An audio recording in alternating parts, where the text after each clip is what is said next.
சில பேர் கவனிக்க மாட்டாங்க. பேச ஆரம்பித்து 10வது நிமிஷம் செல்ஃபோன் எடுத்துருவாப்புல. நான் ஒரு டெக்னிக் வச்சுருக்கேன். எப்படின்னா, அது மாதிரி ஆகிடுச்சு, வேறு வழி கிடையாது. இப்போல்லாம் எங்கே பேசினாலும் அந்த முதல் வரிசையில் உட்காந்துக்கிற நல்லவங்க மாதிரி இருப்பாங்கள்ல, அதில் ஒரு 3 பேரை கண்ணிலே பிடிச்சிடுவேன். என் ஐ கான்டாக்ட்லேயே இருப்பாங்க, தப்பிக்கவே முடியாது.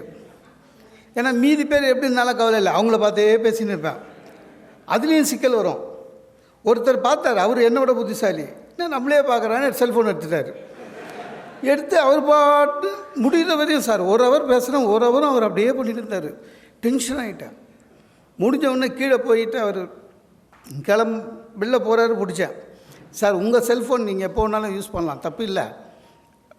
ஆனால் முதல் வரிசையில் உட்காந்து நீங்கள் அந்த மாதிரி பண்ணும்போது பேசுறதுக்கு எனக்கு கஷ்டமாக இருக்குது, டிஸ்ட்ராக்ஷன் ஆகுது அப்படின்னா. ஏன் அந்த மாதிரி பண்ணீங்கன்னா, சார் நான் சார் தப்பாக நினைக்கிறீங்க, வாட்ஸ்அப்பில் உங்கள் பேச்சு தான் சார் கேட்டுருந்தேன். நான் தான் நேராக நின்று பேசினுக்கிறேன். அதை விட என்னென்னா, ஆனால் இதில் நல்லா பேசுனீங்க சார். நம்ம ரசிகர்களை குறைய சொல்ல முடியாது சார். ஒவ்வொருத்தரும் ஒவ்வொரு உலகத்தில் இருப்பாங்க. இறங்கினோன்னு ஒருத்தர் என்ன கேட்டார் ஒரு மீட்டிங்கில், ஒரு பட்டிமன்றத்தில், உங்கள் அப்பாவும் பட்டிமன்றம் பேசுவாரா அப்படின்னு. அது இதை கேட்கணுமேனு. நாங்கள் என்ன சித்த வைத்தியசாலையை நடத்துகிறோம்? தகப்பனார், பாட்டனார், முப்பாட்டனார் எல்லா படமும் வச்சுது. என்ன கேட்கணுமோ. சில பேர் இருக்காங்க சார், முடித்த உடனே கிடுகிடுன்னு சார் உங்கள் நம்பர் வேணும்னுவாங்க. அந்த நம்பர் வேணுன்றவங்கக்கிட்ட நம்ம இல்லைன்னு சொல்ல முடியாது. ஆனால் புட்சாலிங்க சார், நம்பர் வேணும்னு கேட்டால் நம்ம சொல்கிறோம்ல, உடனே குறிச்சின்னு என்ன பண்ணுவோம், அடித்து பார்ப்பான். அவங்ககிட்ட போய் சொல்லிட்டு வர முடியாது, நம்பர் மாற்றி சொல்ல முடியாது, அடிச்சுட்டு பார்ப்பான். எனக்கு என்னென்னா, நம்ம ஒரு பேச்சாளர் தானே, தொழில்முறை பேச்சாளர் தானே, நமக்குள்ளே ஒரு ஆசை, இதில் யாராவது ஆர்கனைசராக இருப்பாங்க, அடுத்த மீட்டிங்கு கூப்பிட்றதுக்கு நம்பர் கேட்குறான் போல இதுன்னு கொடுத்துருவேன். ஒரு பட்டிமன்றம் நல்ல ஞாபகம் இருக்குது. பட்டிமன்றத்தில் அன்னைக்குன்னு என்ன ஆகிடுச்சு, பட்டிமன்றத்தில் தலைப்பு நான் ஒரு வித்தியாசமான தலைப்பில் பேசினேன். ஒன்றும் இல்லை, குடும்பத்தின் வளர்ச்சிக்கு உறுதுணையாக இருப்பது கணவனா மனைவியான அந்த நிர்வாகி என்ன பண்ணார், நீங்கள் எப்போவுமே லேடிஸை கிண்டல் பண்ணுறீங்க சார், அதனால் இந்த வாட்டி நீங்கள் மனைவியேன்னு பேசுங்க அப்படின்னாரு. சரின்னு பேசிட்டேன், நல்லா தான் பேசினேன். இறங்கிட்டேன். ஒருத்தர் நம்பர் கேட்டார், கொடுத்தா வந்துட்டேன். அது சென்னைக்கு அருகில் ஒரு மீட்டிங்கு புறநகரில். அதனால் வீட்டுக்கு சாப்பாட்டுக்கு போயிட்டு 11 மணிக்கு சாப்பிட்றேன் சார். ஃபோன் அடிச்சது, புது நம்பர். இந்த புது நம்பர் வந்தாலே நமக்கு ஒரு கொண்டாட்டம் ஆகிடும், ஆர்கனைசராக இருப்பார் அப்படின்னு. சார் வணக்கம், உங்கள்கிட்ட அந்த மீட்டிங்கில் நம்பர் வாங்கினவன் அப்படின்றார். 11 மணி மீட்டிங் முடிய 9 மணிக்கே முடிஞ்சிடுச்சு. அதாவது அவருக்கு போயிருக்காருங்க, அவர் சாப்பிட்டு தூக்கம் வரல போல், அதனால் எல்லா நம்பர்கிட்டையும் ஏற்கனவே பேசியிருப்பார். அதனால் நான் மாட்டினேன் இப்போது. அப்புறம் அந்த தலைப்பு நான் நீங்கள் அப்படி பேசிட்டீங்க அப்படின்னாரு. இல்லை சார், எனக்கு அதான் தலைப்பு கொடுத்து. இல்லை நீங்கள் பெண்களையே எப்போவுமே கிண்டல் பண்ணுவீங்க, இன்றைக்கி அவங்களுக்கு ஆதரவாக பேசிட்டீங்களே என்னாரு. இல்லை சார், அமைப்பாளர் சொன்னார் சார் அப்படின்னா. அமைப்பாளர் சொன்னால் எது வேணாலும் பேசிடுவீங்களா? சண்டை போடுறாருங்க. இல்லைங்க, அவர் தானே காசு சார். ஓ, அப்போ காசு கொடுத்தா என்ன வேணாலும் பேசுவேன் நீ. அது எப்படி ட்விஸ்ட் ஆகுது பார். காசு கொடுத்தா என்ன வேணாலும் பேசுவேன், உனக்குன்னு ஒரு கொள்கையும் இல்லை. 11:30 மணிக்கு சார், அவன் கொள்கைனே என்னன்னு தெரியாமல் கட்சி நடத்தினுக்கிறான். நான் வெறும் பட்டிமன்றத்தில் 10 நிமிஷம் பேசினேன். ரொம்ப கஷ்டம். நான் இங்கே கோவைக்கு இன்றைக்கி நேற்று ஒரு கூட்டம் இருந்தது. இன்றைக்கி வந்ததுலேருந்து பார்க்குற மக்கள், இன்றைக்கி காலைல காஃபி சாப்பிட போனோம், ஒரு 7 பேர் செல்ஃபி எடுத்துட்டாங்க. இந்த கோயம்புத்தூர் செல்ஃபி எடுத்தால் எனக்கு கொஞ்சம் பயம். ஒரே இன்சிடெண்ட், அதுலேருந்து செல்ஃபினாலே பயம். அது என்னவோ தெரில, நிறைய பேருக்கு அதில் ஒரு இன்ட்ரெஸ்ட் வந்துடுச்சு. செல்ஃபோனை இன்னொருத்தர்கிட்ட கொடுத்து கூட எடுக்க சொல்லலாம் சார், அதுவாது கொஞ்சம் நல்லா வரும். இந்த செல்ஃபி என்ன தான் டெக்னிக்கலாக எடுத்தாலும் ஆதார் கார்டு மாதிரியே மூஞ்சி இருக்கும். அதில் நம்ம மூஞ்சி வேறு. ஒரு முறை பொள்ளாச்சியில் ஒரு கூட்டம், ஈவினிங் கூட்டம் முடிச்சுட்டு கோயம்புத்தூரில் ட்ரெயின் பிடிக்கணும். அதனால் எதுக்கும் இருக்கட்டும், லேட் ட்ரெயினாக போடலாம், ஏன்னா இந்த சேரன் இதெல்லாம் 10:30 மணிக்கு போயிடுவான், லேட் ட்ரெயின் போடலான்னு ட்ராண்டரம் எக்ஸ்பிரஸ் போட்டேன். ஆக்சுவலாக அது 11:30. நான் பொள்ளாச்சியில் பேசி டயர்டாகி சாப்பிட்டு தூக்க கலக்கம். கரெக்டாக 11:30க்கு உள்ள ஸ்டேஷனுக்கு நுழையிறேன். அப்போ தான் தெரியுது 2 ஹவர் டிலேவும். உண்மையிலேயே மெட்ராஸுக்கு போகிறவன் எல்லாம் நல்ல ட்ரெயினில் போயிட்டான், சேரன் எல்லாம் போயிட்டான். ட்ராண்ட்ரம் எக்ஸ்பிரஸில் போகிறவன் நான் மட்டும்தான். அந்த பிளாட்ஃபார்மில் தனியாக உட்காந்துருக்காங்க. ஒன்றரை ரொம்ப சோர்வாகுது உடம்பு. கரெக்டாக சொல்லி வச்ச மாதிரி ஒரு போலீஸு கான்ஸ்டபிள் வந்தார். பார்த்தேன். சார் நீங்களா? வணக்கம் சார், யூடியூப் பார்த்துருப்பேன் சார், ரொம்ப பிடிக்கும் சார் உங்கள் பேச்சு சொன்னார். சரிங்க சார், தேங்க்ஸ் சார் அப்படின்னேன். இப்போ அவர் ஃப்ரெஷ்ஷாக இருக்காருங்க. ஏன்னா இப்போ தான் டியூட்டிக்கு வந்துருக்காரு, இனிமேல் தான் தூங்க போகிறாரு. நான் வந்து காலையிலேருந்து நாயாட்டம் அலைஞ்சிட்டு தூக்கம் இல்லாமல் துவைச்சின்னுக்கிறேன். அப்படியே மூஞ்சி பார்த்தேன். சார் ஒரு செல்ஃபி எடுத்துக்கலாம் சார்னாரு. அவர் 6 அடி, நான் தோலுக்கு அளவு இருக்கேன். அவர் கூட்டி போகிறாரு அந்த சோடியம் லைட்டு கீழே கூட்டி போய் இப்படின்னாரு. ரொம்ப சோர்வு, கண்ணெல்லாம் ஒரு மாதிரி இருக்குது எனக்கு.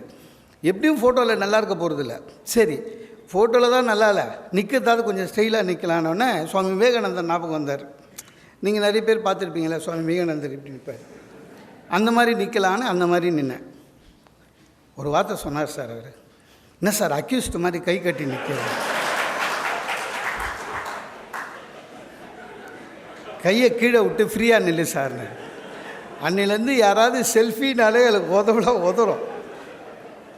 நான் விவேகானந்தர் நினச்சிருந்தேன் சார். அவர் போலீஸில் அவருக்கு அவ்வளோ அது மட்டும்தான். இப்போலாம் ஐயா கேட்குறவங்க குறைஞ்சிட்டாங்கன்னு. கேட்குறவங்க குறையில சார், நல்லா கேட்குறவங்க எல்லா இடத்துலையும் இருக்காங்க. அதுவும் கோவையிலலாம் நல்ல கூட்டம் வருது. சில இடத்துல கேட்க வரவங்க நம்மளை டென்ஷன் ஆகிடுவாங்க.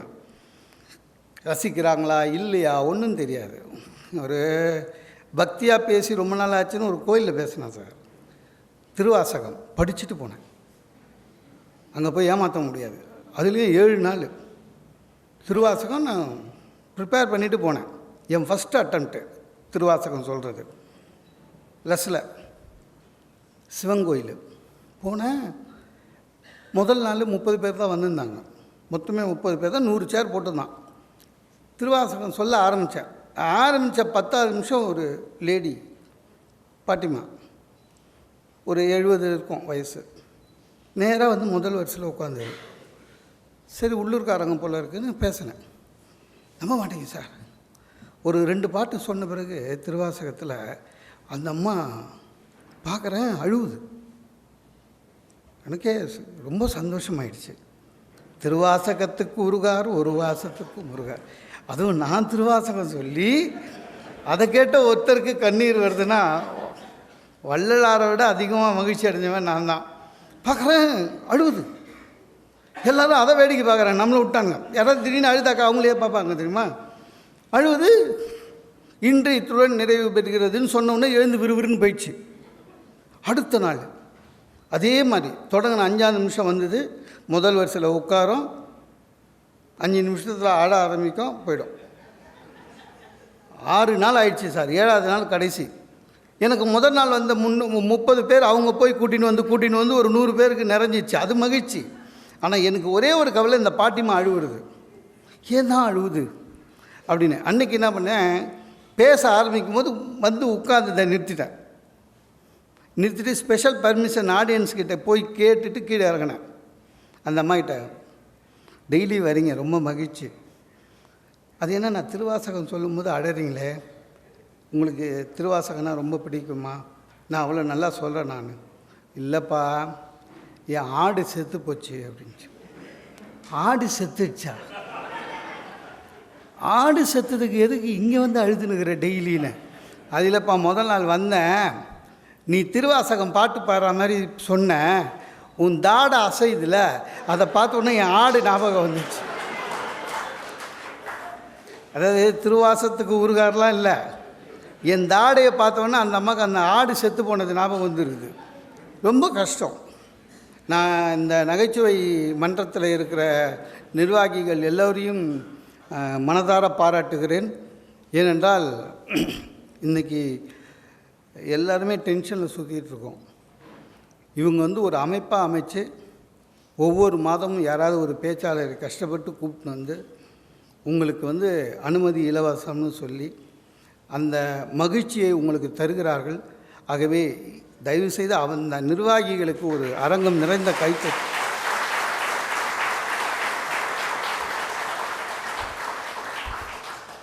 அதுவும் நம்ம தனபால் செயலாளர்லாம் ஒரு 1.5 மாதமாக என்கிட்ட பேசின்னு இருக்கார். ஒரு வாரத்துக்கு ஒரு முறை ஞாபகப்படுத்திக்கினே இருப்பார். ரொம்ப சில பதவியெலாம் ஐயாவுக்கு தெரியும், முத்துராமன் சாருக்கு. சில பதவியில் இருக்கிறதே பெரிய பிரச்சனை சார். பதவியில் இல்லைன்னா கவலையே இல்லை. பதவியில் இருக்கிறவங்களுக்கு பயங்கர பிரச்சனை. நமக்கு அது தெரியாது. வெளியிலேருந்து பார்க்கும்போது அவர் என்னங்க பெரிய போஸ்ட்டில் இருக்காருன்னு, அந்த போஸ்ட்டில் இருந்து பார்த்தா தான் தெரியும். நான் கூட ஒரு பெரிய பதவியில் இருந்தேன். அதுவும் எலெக்ஷன்லாம் நிற்கல, அவங்களே என்னை கூப்பிட்டாங்க. அது ஒன்றும் இல்லைங்க, ஒரு ஃப்ளாட் வாங்கினேன் ஃபஸ்ட் ஃப்ளோரில். மொத்தம் 16 பேர் அந்த ஃப்ளாட்டில் ஓனர்ஸு. அந்த முதல் வாரம் எல்லோரும் கிரகப்பிரவேசம் முடித்த உடனே அந்த 15 பேரும் வந்தான்.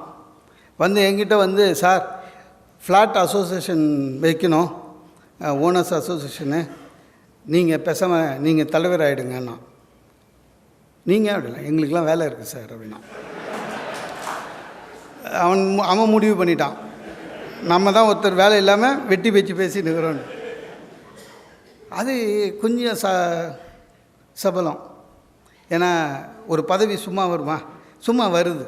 Right sir, thank you sir. அன்றைக்கி பிடிச்சி சார் சனி எனக்கு. சாதாரணமாக நான் காலைல எழுந்தேன்னா சுகிசிவன் சார்கிட்ட பேசுவேன், சாலமன் பாப்பையா ஐயாக்கிட்ட பேசுவேன், ஞானசம்பந்தன் சார்கிட்ட பேசுவேன். அந்த பதவி என்னது, காலையில் எழுந்தவுடனே கார்பெண்டரு, ப்ளம்மரு. சார் கார்ப்பரேஷன் லாரி 3 நாளாக வரலன்னா ஸ்கூட்டர் எடுத்து போய் அந்த லாரி எங்கே இருக்குதுன்னு கண்டுபிடிச்சி கூட்டின்னு வரணும்.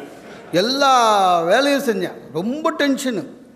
ஒவ்வொரு நாளும் சும்மா இல்லைங்க, பைத்தியம் முடிச்ச மாதிரி தெரிஞ்சேன். எல்லாத்துக்கும் கூப்பிடுவான். மோட்ரு ரொம்பிச்சு தண்ணி ஆஃப் பண்ணு போ அப்படின்வான். நான் கம்பராமாயணம் புக்கை கையில் வச்சு நிற்பேன், ஆஃப் பண்ணுவேன். திரும்பி ஒய்ஃபை பார்ப்பேன், போங்க, நோ ஹெல்ப். அவள் வந்து இந்த வேலைலாம் வேணான்னு முதல்லையே சொன்னான், கேட்கல. பதவியில் ஆசையில் அப்படியே விட்டுட்டேன். ஒருத்தன் திடீர்னு கீழே வரான், சார் என் ஃப்ளாட் வாசலில் வச்சுருந்த பால் பாக்கெட்டை காணும், கண்டுபிடிச்சி கொடுன்றான். யார் எடுத்து போனாங்களோ தெரியல. அதுக்கு நான் நீ தானே இன்சார்ஜுண்ணா. ஒருத்தன் வந்தான், மாதம் காசு வாங்குறல என்கிட்ட அப்படின்னா. ஏதோ அவனுக்கு எனக்கு லஞ்சம் கொடுக்குற மாரி. அசோசியேஷன் செலவுக்கு மாதம் மெயின்டெனன்ஸ் ஃபீஸு சார் 750 ரூபா கொடுப்பானுங்க. அதுவே 4 ஃபோன் பண்ணால் தான் கொடுப்பானுங்க. மாதம் கை நீட்டி காசு வாங்குறல்லன்னா அப்படியே கவலையாக இருக்கும். டேய் நான் யார், நீ யார், வாங்குறல ஒரு பொறுப்பு வேணா அப்படின்னா. என்ன சார்ண்ணே? ஒன்றும் இல்லை, செக்யூரிட்டி வேலைக்கு போட்டிருக்கிய, நானும் தானே காசு கொடுக்குறேன். நான் உள்ளே நுழையும் போது செக்யூரிட்டி எனக்கு குட் மார்னிங்கே சொல்ல மாட்டான். அவன் கவலை அவனுக்கு. அப்புறம் செக்யூரிட்டி கூப்பிட்டேங்க வாடா அப்படின்னா. அந்த ஆள் குட் மார்னிங் சொல்லுண்ணா. சரி சார் அப்படின்னா. அதுக்கப்புறம் செக்யூரிட்டி எவன் வந்தாலும் குட் மார்னிங் சொல்லுவான். அட திருடனே வந்தால் கூட சரி குட் மார்னிங் உள்ளே போங்க. அவனுக்கு என்ன, நம்ம தான் சொல்லிட்டோமே சார். உண்மையிலேங்க ரொம்ப கஷ்டம். டென்ஷன்லேயே சுற்றி நின்றோம். உங்களுக்கு தான் மேயர் தெரியுமே அப்படின்னா. ஆமாம், என்ன இல்லை, தெருநாய் காம்பவுண்டுக்குள்ளே வர்றது கொஞ்சம் சொல்லுங்கள் அவங்கக்கிட்ட. எது நாய் வர்றதுக்கு? எல்லாம் முடிஞ்சுது சார். ஒன் ஃபைன் மார்னிங் 6 மணி காலிங் பெல் அடிச்சுது. திறந்தேன். ஒரு லேடி, ஒரு 35-40 வயசுக்குள்ளே இருக்க ஒரு பொண்ணு, கை குழந்தைய வச்சுக்கின்னு அழுதுன்னுக்குது. தந்து யார் மான, எனக்கு ஒரு வழி சொல்லுங்க அப்படின்ச்சு.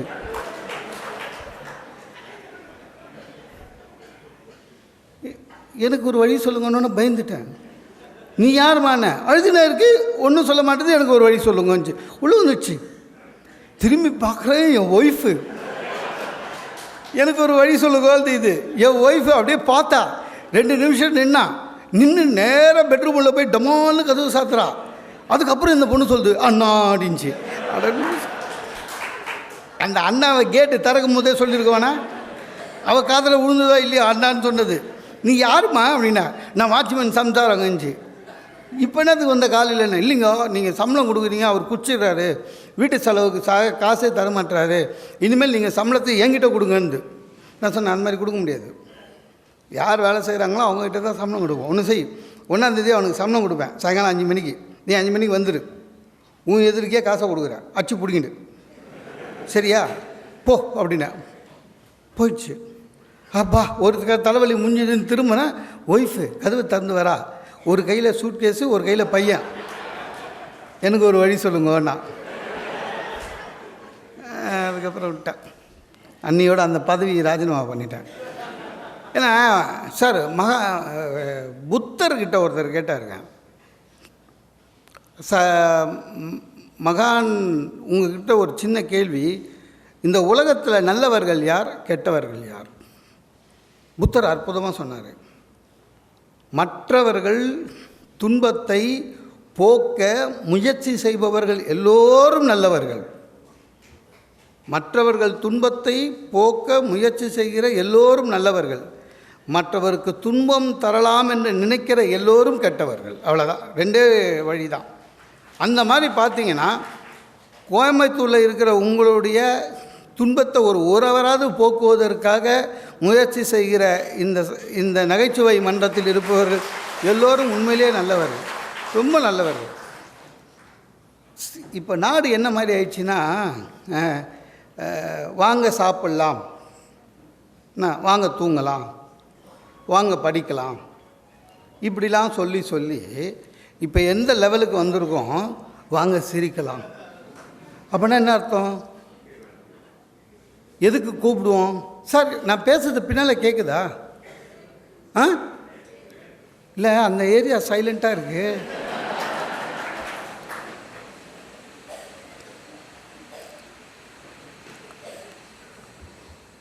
இந்த கூட்டமாவது பரவாயில்ல சார், லைட்டு கும்பல். இந்த காலேஜிலலாம் பேசும்போது இந்த பின்னால் பசங்க நம்ம பேசின்னு இருப்போம், அவங்க தனியாக பேசின்னு இருப்பானுங்க. ஒரு இன்ஜினியரிங் காலேஜ் போனால் அவங்க தனியாக பேசின்னு இருக்காங்க. சார் சவுண்டு கொஞ்சம் கம்மி பண்ணுங்கள், எக்கோ வருது. அவங்க தனியாக பேசின்னு இருக்காங்க. நான் டக்குன்னு வாய் தவறி கேட்டேன், நான் பேசுறது பின்னால் கேட்கலையான்னு. ஒரு பொண்ணு என்ன சொல்லிச்சுங்க, கேட்கல ஆனால் நல்லா இருக்குது, பேசு மீதி அப்படின்ச்சு.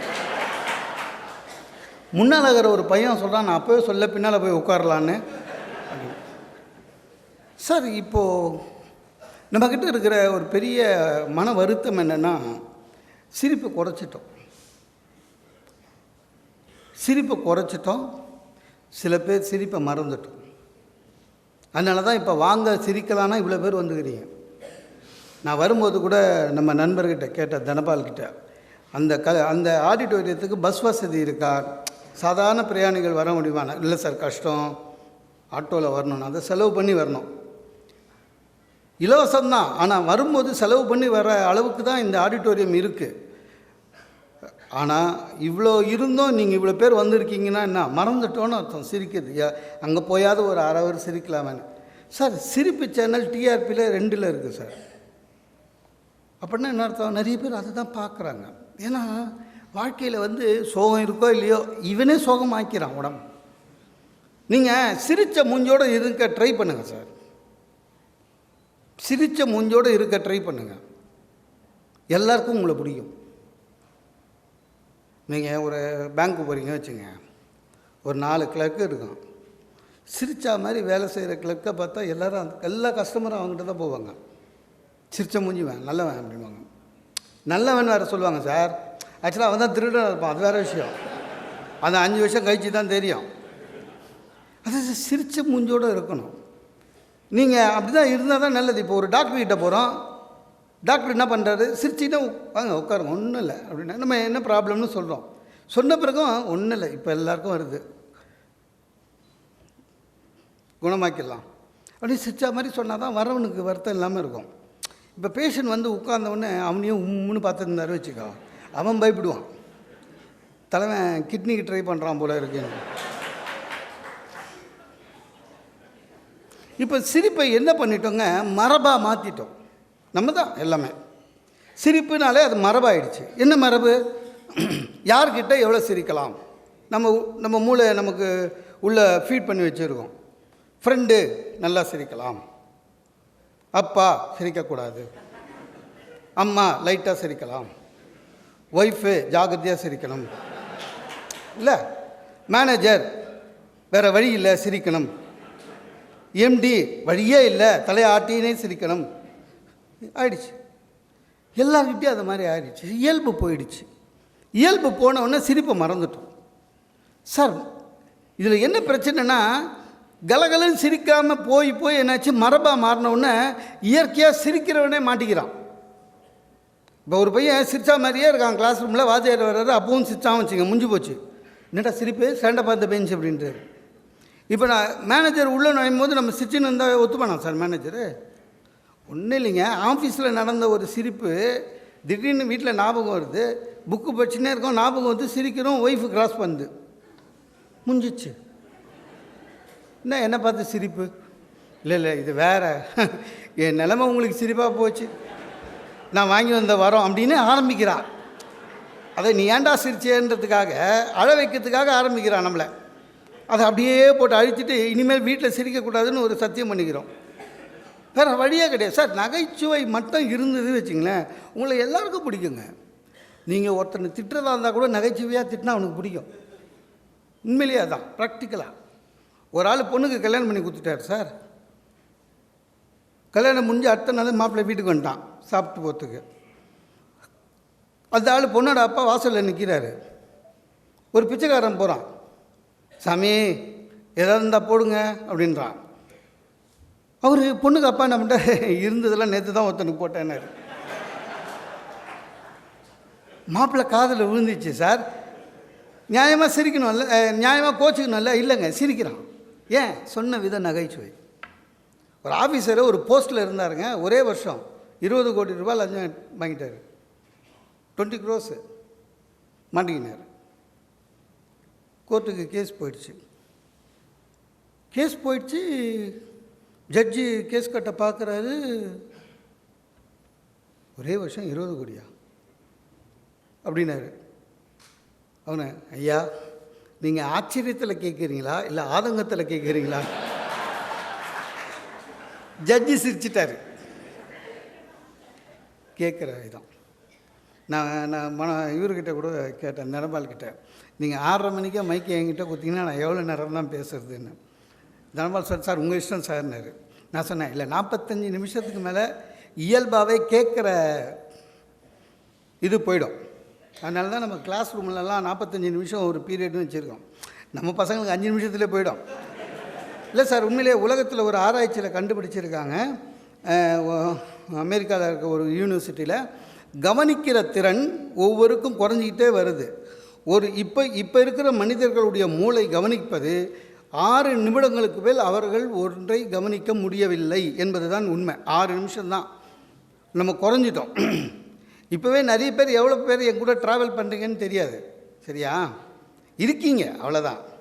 எத்தனை பேர் கேட்குறீங்க கவனிக்கிறீங்கன்னு தெரியாது. நான் அந்த மாதிரிலாம் ஏமாற மாட்டேன். இவ்வளோ பேர் வந்திருக்காங்களே, ஏன்னா அதுக்கெல்லாம் வாங்கியிருக்கேன். ஆமாங்க, ஒரு இடத்துல நான் காமராஜ் ஹாலு சென்னையில் ஒரு புக்கோட சில்வர் ஜூப்ளி ஒரு ஹவர் பேசினேன். நல்லா இருந்தது. ஃபுல்லாக ஒரு 3000 பேர் தான். ரொம்ப மகிழ்ச்சியாக. நான் எப்போவுமே சிட்டி உள்ள ஏதாவது விழா நடந்தால் 2 வீலர் ஆக்டிவாக வச்சுருக்கேன். 2 வீலரில் தான் போவேன். அந்த நிறுவனம் என்ன பண்ணாங்க சார், எனக்கு கொடுக்குற பேமெண்ட்டோட ஒரு கிஃப்ட் கொடுத்தாங்க. அதையும் வாங்கின்னு பார்க்கிங் அந்த கிஃப்டை ஸ்கூட்டருக்கு முன்னால் வச்சு ஸ்டார்ட் பண்ண போகிறேன். ஒரு ஆள் திடீர்னு ஓடி இருந்தார். சார் இருங்க. இந்த மாதிரி சில நண்பர்கள் இருக்காங்க, கிட்ட நல்லா பேசுனீங்க, ரொம்ப சந்தோஷம், ஒரு செல்ஃபி எடுத்துக்கலாம், அதான் எதாவது சொல்லுவாங்க. இவர் வந்தார். சார், டீலருக்கெல்லாம் அது ஒரு புக்கு, டீலருக்கெல்லாம் கிஃப்ட் கொடுக்குறாங்களா அப்படின்னா. டீலருக்கா? அவன் என்ன மயிலாப்பூர் டீலர் நினச்சினுக்கிறான் சார். அந்த புக்கோட டீலர் நினச்சினுக்கிறான். டீலருக்கெல்லாம் புக்கு கொடுக்குறாங்களா? இல்லையேன்னு. அப்போ உனக்கு கொடுத்துருக்காங்க? நான் பேசினேன், கொடுத்தாங்கன்னு. யார்கிட்ட பேசினேன் அப்படின்னு. அவன் என்ன நினச்சிக்கிட்டான், நான் டீலர் தான், யாரோ ஆர்கனைசர் உள்ளே தெரிஞ்சு அவங்ககிட்ட பேசி வாங்கிட்டு வந்துட்டுக்கிறேன். யாருன்னு சொன்னால் இவன் போய் அவங்ககிட்ட பேசி சண்டை போட்டு கிஃப்ட் வாங்கிடுவான். யார்கிட்ட பேசுகிறேன்னு நான் சொன்னேன். சார் இவ்வளோ நேரம் 1 hour நான் இவ்வளோ நேரம் உள்ளே தானே இருந்தேன்னா. அப்போ தான் தெரிஞ்சுது உள்ளே உட்காந்து இந்த 3000 பேரில் அவ்வளோ ஒருத்த. ஆனால் கவனிக்கலை. நான் கிஃப்ட்டு வாங்கின்னு வெளில போகிறத மட்டும் கவனிச்சிருக்கான் சார். அது மாதிரி எத்தனை பேர் வந்தீங்க, எத்தனை பேர் ஒய்ஃபுக்கிட்ட சண்டை போட்டு இங்கே உட்காந்துட்டு காம்ப்ரமைஸ் ஆகலாமா வேணாமா. சில பேர் யோசனை பண்ணுவாங்க. சில பேர் வீட்டுக்கு போனால் மருமகம் மூஞ்சி பார்க்கணுமே, இங்கே ஒரு 2 hour உட்காரலாம். அதெல்லாம் எத்தனை பேர் இருக்காங்கன்னு தெரியாது. ஆனாலும் இப்போ என்ன ஆச்சு, சிரிப்பு போயிடுச்சு. சிரிப்பு போய் சிரிக்கவே மறந்து சிரிக்க ட்ரை பண்ணாமல் கூட இருக்கிறோம். சார் எப்போ ஒருத்தருக்கு வந்து எது வந்து உங்களுக்கு எப்பவுமே நினைவில் நிற்கும் அப்படின்னா, சிரித்தா மாதிரி ஐயா ரொம்ப அற்புதமாக ஒரு கருத்தை சொன்னார் முத்துராமன் சார். அப்புறம் இவர் சாமிநாதன் சார் ஒன்று சொன்னார். முன்னெல்லாம் ஆர்எஸ் மனோகர் ட்ராமா அதெல்லாம் போச்சு, இப்போ நகைச்சுவைக்கு வந்துடுச்சு அப்படின்னு முத்துராமன் ஐயா சொல்லும்போது சொன்னார், நீங்கள் நகைச்சுவையாக பேசும்பொழுது கொஞ்சம் நல்ல கருத்துக்கள் சிந்தனைகள் சொல்லணும், கண்டிப்பாக அதை பண்ணணும். ஏன்னா ஒரு நல்ல ஒரு அறிவுரை. என்ன ஒன்று, ஜனங்க எல்லாமே மறக்கிறாங்க, அதில் ஒன்றும் பிரச்சனை இல்லை. நம்ம சிரிக்கிற பேசுகிறன்றதுனால தான் கொஞ்சமாச்சு வராங்க. சுகீசிவன் சார் அவர் தான் சார் ஒன்றும் இல்லை. நானும் சுகீசிவன் சாரும் அமெரிக்காவுக்கு போயிருந்தோம். அங்கே என்னென்னா ஆடியன்ஸ் கிட்ட என்ன பண்ணிட்டாங்க,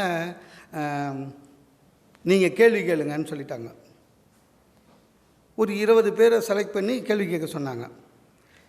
இப்போது சுகி அண்ணா கிட்ட கேள்வி கேட்டவங்க எல்லாம் பார்த்திங்கன்னா ரொம்ப ரொம்ப ஸ்ட்ராங்கான கேள்வி. சபரிமலைக்கு பெண்கள் போவதை பற்றி நீங்கள் என்ன நினைக்கிறீர்கள், அந்த மாதிரி. அப்புறம் பூஜை ரூமில் வந்து இறந்து போன அம்மா அப்பாவை ஃபோட்டோவை உள்ளே வைக்கலாமா, அந்த மாதிரி கேள்வி. எனக்கு ஒரு 10 பேர் சொல்லி வச்ச மாதிரி 10 பேரை ஒரே கேள்வி தான் கேட்டான். நீங்கள் பேசிட்டு எப்படி வீட்டுக்கு போகிறீங்க, வீட்டுக்கு போனால் எங்கே போய் தூங்குவீங்க, எங்களை மாதிரி கேரேஜ் இருக்கா உங்கள் வீட்டில், இல்லை இவ்வளோதான். ஏன்னா சிந்தனை வந்து என்றைக்குமே நிற்கும். எப்போ நம்மளுடைய சிரிப்பு மறக்கிறோம்னா, நாம் ஒரு வாழ்க்கையில் ஒரு செட்டப் வச்சுருக்கோம். ஒரு டாக்டர்னால் இப்படி தான் இருக்கணும், ஒரு வக்கீல்னால் இப்படி தான் இருக்கணும், ஒரு கிளர்க்குனால் இப்படி தான் இருக்கணும்னு நம்ம ஒரு சிஸ்டம் வச்சுருக்கோம். அந்த மாதிரி ஒரு ஆளை நம்ம பார்க்கலன்னா அவன் நம்மளுக்கு ஒத்து வர மாட்டான்ற ஒரு யோசனையில் இறங்கிடும். அது பெரிய தப்பு சார். உலகம் மாறிட்டே வருது. 40 வருஷத்துக்கு முன்னால் இருந்தது இல்லை, 20 வருஷத்தில் அது மாறிச்சு. இன்றைக்கி இப்படி நிற்கிது. யார் மகிழ்ச்சியாக உண்மையிலேயே இருக்க முடியும் என்றால், மாறி வருகிற மாற்றங்களை உடனடியாக ஏற்றுக்கொள்ளுபவர்கள் யாரோ அவர்கள்தான் என்றைக்குமே மகிழ்ச்சியாக வாழ்க்கையில் இருப்பார்கள். இதான் உண்மை. மாறி வருகிறதை ஏற்றுக்கொள்ளுகிற திறம் பண்ணலாம் சார். ஒரு காலத்தில் ஜூக்கு போனீங்க வச்சுங்க, போயிருப்போம். அப்போ என்ன ஆச்சு, ஜூவில் எப்படி இருக்கும், மிருகம்லாம் கூண்டுக்குள்ளே இருக்கும், நம்ம வெளியில் இருப்போம், குச்சி வச்சு ஆடிட்டு வந்துடுவோம், அப்படி தானே. இப்போ எப்படி மாறிடுச்சு, நம்மளை கூண்டு வண்டியில் இட்டு போகிறான், சிங்கம் உலாத்துது, மாறி போச்சு. ஒரு காலத்தில்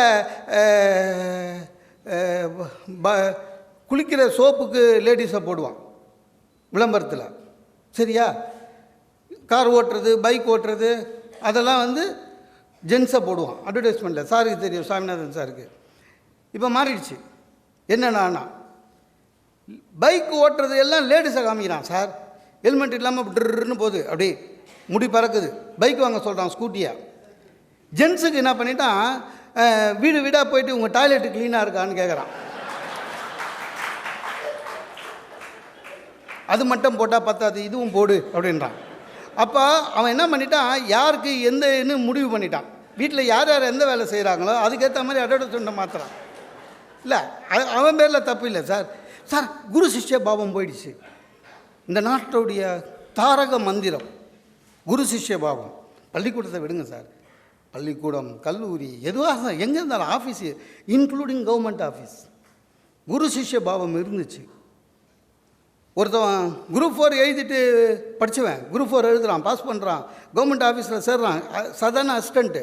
அவனுக்கு யார் தெரியுமா குரு, யார் தெரியுமா கடவுள், செக்ஷன் ஆஃபீஸர். அண்ணான்னு கூப்பிடுவான், ஐயான்னு கூப்பிடுவான். செக்ஷன் ஆஃபீஸர்கிட்ட வேலை கற்றுப்பான், செக்ஷன் ஆஃபீஸரை குருவான்னு நினைப்பான். சார் செக்ஷன் ஆஃபீஸர் ரிட்டையர் ஆகும்போது சார் ஒரு 40-50 பேர் அந்த அந்த அந்த இதில் ஆஃபீஸில் இருக்கிறவங்க வீட்டுக்கு போவாங்க சார். அவரோட அந்த மரியாதை இருந்தது. வீட்டுக்கு போய் வந்து அவருக்கு அன்பளிப்பு கொடுத்துட்டு வணக்கம் வச்சுட்டு வருவான். மாதத்துக்கு ஒரு வாட்டி வீட்டுக்கு போய் பார்ப்பான், ஒரு சாத்துக்குடியாவது வாங்கி போவான் சார். சொல்லுவானுங்க, சார் நீங்கள் இந்த மாதிரி இல்லை சார், புதிய நீங்கள் ஏதோ இருந்தாலும் பட்டுன்னு சொல்லுவீங்க சார். நீங்கள் திட்டுவீங்க, அப்புறம் அடுத்த நிமிஷமே பேசிடுவீங்க சார். இதுக்கு என்ன சார் ப்ராப்ளம், இந்த ப்ராப்ளத்துக்கு என்ன பண்ணலாம் எல்லாம் கேட்பான் சார். ஆஃப்டர் ரிட்டைர்மெண்ட்டு இப்போ மாறிடுச்சு சார். ஆஃபீஸ் ஆஃபீஸ் அட்மாஸ்பியர் மாறிடுச்சு. எல்லா ப்ரைவேட்டு எம்என்சி கம்பெனி எல்லாத்துலேயும் மாறிடுச்சு. யாரையும் திட்ட முடியல, ஒருத்தரையும் நம்ம திட்ட முடியல, நம்ம கீழே இருக்கிறவனையும் திட்ட முடியல. ஏதாவது ஏன் தப்பு பண்ணேன்னாலே அவன் நான் மிஸ்டேக் பண்ணேன்னு நினைக்கிறியா, நான் என்ன மிஸ்டேக் பண்ணேன்றதை நீ என்ன பண்ணுற, எம்டிக்கு மெயில் அனுப்பு. எம்டி என்ன ஆச்சுன்னு எனக்கு மெயில் அனுப்புவார், நான் எம்டிக்கு மெயில் அனுப்புகிறேன். அவரு என்ன ஆச்சுன்னு உனக்கு மெயில் அனுப்புவார். திட்டாத, நீ என்னை விட கம்மியாக படித்தவன், இல்லை நீ நானும் ஒன்று, ஏதாவது சொல்கிறான், திட்டாத. இந்த பூஷ்வாலாம் இங்கே வேண்டாம் அப்படின்றான். ஆம்பளைங்களே இப்படி. இந்த லேடிஸ் பார்த்தீங்கன்னா சாதாரணமாகவே லேடிஸ் புத்திசாலிங்க சார். இந்த ஆஃபீஸில் வேலை செய்கிற லேடிஸ்க்கெலாம் பயங்கர ஷார்ப்பு தெரியுமா. தப்பு பண்ணுவாங்க சார், தெளிவாக தப்பு பண்ணுவாங்க. தப்பு பண்ணிவிட்டு திட்டுவாங்களேன்னு திட்டுறதுக்கு முன்னால் அவங்களே அழுவாங்க, பார்த்துக்கிறீங்களா. ஆம்பளைங்க அப்படி இல்லை, தப்பு பண்ணுவோம் நம்மளுக்கு தெரிஞ்சிடும், எப்படியும் திட்டு வாங்க போகிறோம் இல்லை, இன்றைக்கி சந்திராஷ்டமம் அப்படின்ட்டு முடிவு பண்ணிவிடுவோம். லேடிஸ் அப்படி இல்லைங்க. என் செக்ரட்டரி இருக்குது, தப்பு பண்ணிச்சுன்னா ஓன்னு அழுவோம். அழுகிற லேடியை போய் எப்படிங்க திட்டுவீங்க, இல்லை சரி சரி விடு அழுவாத, இனிமேல் அது மாதிரி பண்ணக்கூடாது, இப்படியே சொல்லின்னு இருந்தேன். ஒரு நாள் அது பண்ண திட்டில் எனக்கு மெமோ வர மாதிரி ஆயிடுச்சு. டென்ஷன் ஆகிட்டேன். போனேன், வழக்கம் போல் அழுது இருந்தது. பேசாமல் எழுதி கொடுத்துட்டு போயிடுமா, நீ எல்லாம் இந்த வேலைக்கு லாய்க்கு இல்லை அப்படின்ட்டு அந்த திட்டாத நாட்களெல்லாம் சேர்த்து வச்சு, அது முதல் நாள் வேறு சண்டை வேறு வீட்டில் எனக்கு, அதனால் எல்லாத்தையும் சேர்த்து விட்டுன்னு விட்டேன். சார் அது வரையும் சாதாரணமாக அழுதுன்னு இருந்தம்மா, நான் இது மாதிரி திட்டினவொன்னு என்ன ஆகிடுச்சு சார், முந்தானி எடுத்து வாயில் வச்சுன்னு ஓன்னு அழுதுன்னு ரூமை விட்டு வெளில ஓடுது. வெளியில் போய் பார்க்குறேன், ஆஃபீஸை என்ன ஒரு மாதிரி பார்க்குது. அவனுங்க எத்தனை சினிமா பார்த்துருப்பானுங்க. போன லேடி அடுத்த நாள் வரல, பயந்துட்டேன், தூங்கவே இல்லை சார் நைட்டெல்லாம். அடுத்த நாள் வரல அது வேலைக்கு. அதுக்கு அடுத்த நாள் போனால் அவங்க ஹஸ்பண்டை கூட்டின்னு வந்துடுச்சு. அவன் இருக்கிற 6 அடிக்கு ஜிம்முக்கு போவான் போல இருக்குது. அவன் உள்ளே வந்துங்க, என்ன மிஸ்டர் ரொம்ப திட்டுறீங்களா அப்படின்னா. நான் அப்படியே பம்மிட்டேன், ஏன்னா அடிச்சிட கச்சிரா போகிறான்னு.